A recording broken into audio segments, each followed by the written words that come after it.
Alors, Visite de groupe est une déambulation audio-guidée pour l'espace public ou les espaces d'exposition qui était créée, mise en scène, coordonnée par Nicolas Heredia, la compagnie La Vaste Entreprise qui est basée à Montpellier, qui existe depuis 2007. C'est un projet qui est né de l'envie de Nicolas de détourner un petit peu le principe de l'audio-guide, puisque dans ses expériences personnelles de visiteur de lieux, il s'est retrouvé souvent donc avec un audio-guide à regarder beaucoup les gens autour dans la visite plutôt que l'objet de la visite en lui-même. Et de là, il a eu envie de travailler sur ça pour proposer une visite qui se propose de visiter le groupe de visiteurs qui la constitue. C'est le concept donc de visite de groupe.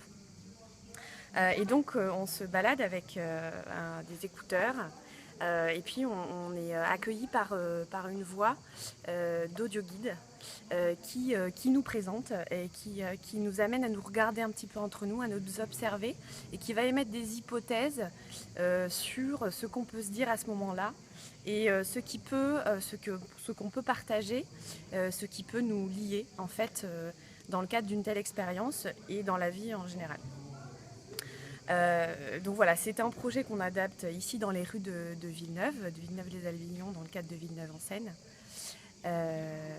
Et ça dure 1 heure. Donc on se balade dans les rues et puis on est amené aussi à se poser à certains moments, à certains endroits pour vraiment prendre le temps de se regarder et de se découvrir. Est-ce qu'on peut apprendre quelque chose sur soi ou sur le groupe Alors, on apprend surtout beaucoup sur le groupe et puis on apprend aussi à poser une attention quand même un petit peu subtile sur les choses.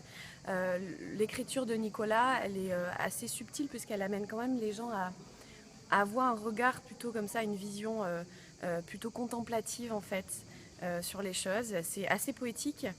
Et donc voilà, on est à l'écoute et on est vraiment alerte sur ce qui se passe aussi et ces petits détails de la vie quotidienne auxquels on peut ne pas prêter du tout attention dans la vie de tous les jours, mais qui dans ce temps-là, ce temps donné de visite de groupe, prennent une place plus importante puisqu'ils sont clairement mis en exergue et que l'audio-guide amène vraiment à prêter attention plus attentivement à tout ce qui se passe autour dans la vie de la ville. Et pourquoi cette voix de synthèse? Pourquoi pas une voix plus humaine?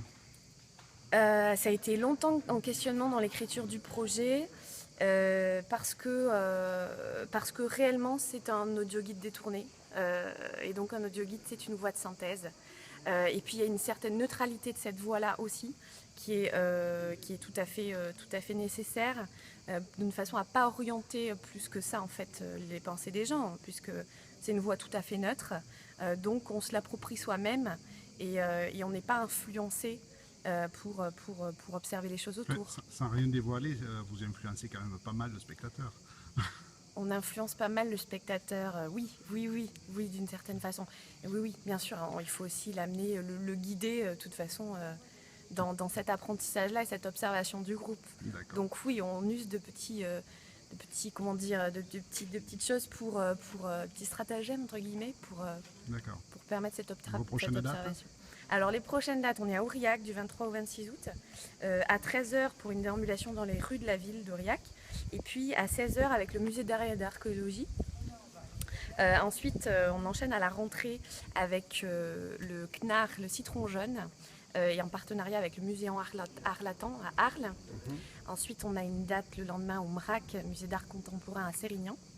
Et ensuite, on a une date à Nîmes avec le théâtre Le Périscope et le Carré d'Art. Voilà, pour les prochaines dates de la saison. Merci beaucoup. Merci à vous.